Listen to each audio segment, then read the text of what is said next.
Thinkers, di video sebelumnya kita sudah membahas tentang macam-macam ikatan yang mengikat manusia. Ya, ada ikatan nasionalisme, tribalisme, pragmatisme, spiritualisme, dan ideologi. Ya, ikatan ideologi. Nah, ada yang belum dibahas kemarin di video itu, yaitu tentang kronologi. Ya, bagaimana ikatan-ikatan ini terbentuk. Ya. Dan itu akan kita bahas di video kali ini, di sini, di Lintasan Pemikiran.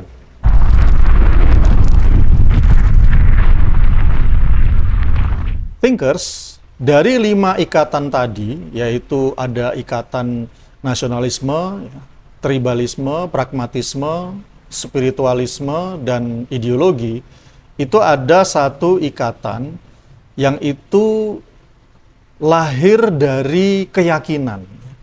Sementara 4 yang lain itu adalah lahir dari keadaan. Ya.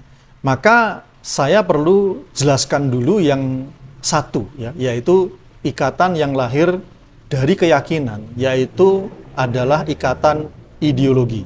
Ya. Nah, Thinkers, ikatan ideologi ini adalah ikatan yang paling awal, ya, muncul sejak zaman, mungkin saya berani mengatakan sejak zaman Nabi Adam. Ya. Jadi ikatan ideologi itu apa sih? Ikatan ideologi sebagaimana yang sudah dibahas di video sebelumnya, ya. Mungkin Anda bisa lihat ya gambarnya nanti di sini ya, thumbnailnya. Jadi ikatan ideologi ini adalah ikatan yang muncul ketika seseorang tuh sudah menyadari tentang hakikat eksistensi dirinya di dalam kehidupan ini. Nah, dulu awalnya itu hanya ada 2, ya. Dulu awalnya, yaitu apa? Yaitu mereka yang mengakui meyakini eksistensi adanya Tuhan dan sekaligus juga mengakui otoritasnya. Dan yang kedua adalah mereka yang berusaha mengingkari otoritas Tuhan sekaligus mengingkari eksistensinya. Yeah. Ideologies provide a framework for understanding, for example, the causes of social problems, the role of individuals and institutions in society, and the best way to achieve common goals. As such, they can be used to promote social unity or to justify social inequality, to mobilize people for social change or to maintain the status quo. Yeah. Jadi ini sejak awal dulu ini langsung terbelah seperti ini, ya, yaitu apa? Misalnya di zaman para nabi-nabi, ya, sejak zaman Nabi Adam, maka orang-orang yang mereka itu meyakini eksistensi Tuhan, ya, Tuhan itu ada, ya, Allah, ya, Tuhan itu ada, dan kemudian mengakui otoritasnya, maka mereka akan menjalani kehidupan berkelompok, ya, bersama nabi tersebut, begitu ya. Mereka kesana kemari, ya, menjalani hal-hal yang itu adalah sesuai dengan yang diinginkan atau diajarkan oleh nabi tersebut, begitu ya. Dan sementara di luar itu ada orang-orang yang mereka mengingkari, ya, otoritas dari Tuhan tadi. Maksudnya apa? Dia merasa bahwa Tuhan, dia nggak mau diatur sama Tuhan, ya, dan sekaligus berusaha mengingkari eksistensinya. Ya. Dulu awalnya selalu seperti itu. Nanti ada terbelah-terbelah seperti itu. Ya. Namun di pasca atau ketika Renaissance terjadi di Eropa, maka muncullah yang ketiga. Ya.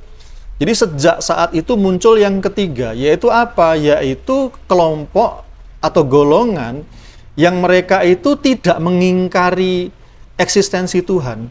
Mereka meyakini eksistensi Tuhan. Tuhan itu ada, mereka meyakini. Namun mereka menolak otoritasnya. Mereka menolak otoritas Tuhan. Jadi kalau bisa dikatakan, yang pertama itu adalah teistik total. Teistik total itu maksudnya apa? Dia mengakui ada Tuhan, meyakini dan mengakui otoritasnya. Dan yang kedua adalah ateistik total, ya.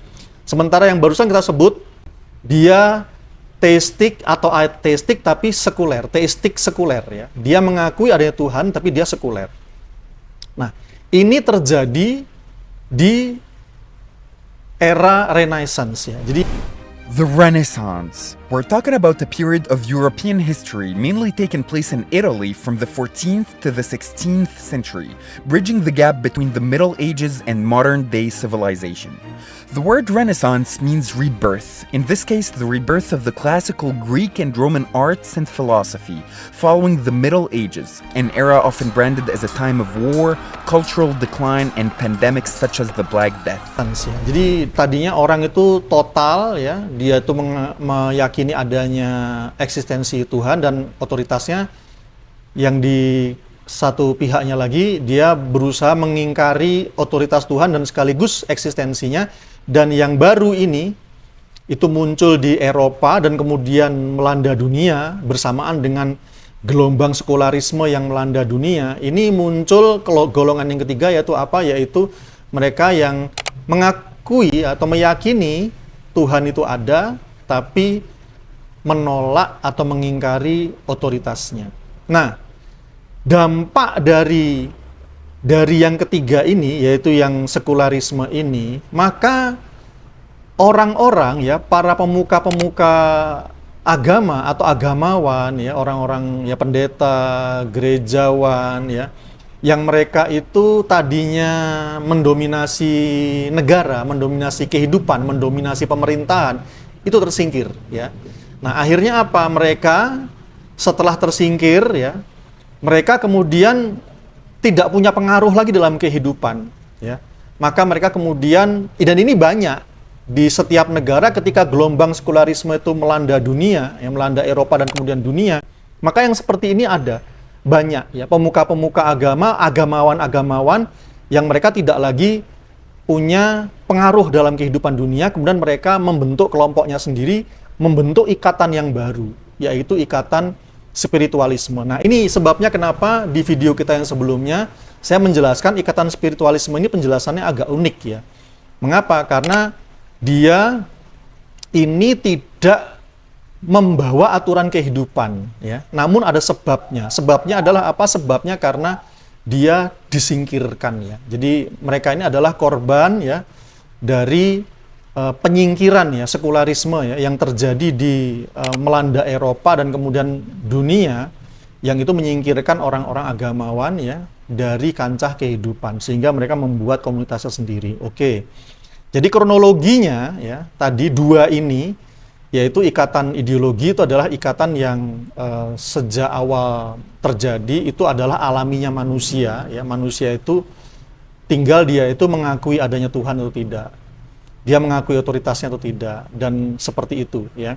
Dan kemudian yang kedua muncul ya di masa Renaissance, sejak masa Renaissance itu adalah ikatan spiritualisme ya, yaitu ikatan spiritual yang mereka itu tidak punya pengaruh dalam kehidupan ya.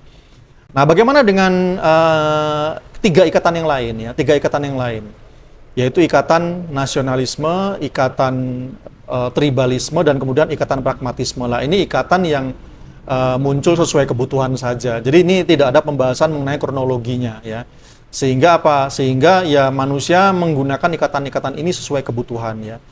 Jadi misalnya ada orang butuh kemudian membangun sebuah perusahaan ya, dengan target-target tertentu, dia punya teman-teman yang ingin dia ajak kerjasama, maka dibuatlah ikatan di antara mereka ya. Dan ini adalah ikatan pragmatisme ya, yaitu ikatan sesuai dengan ada tujuan yang mau diraih.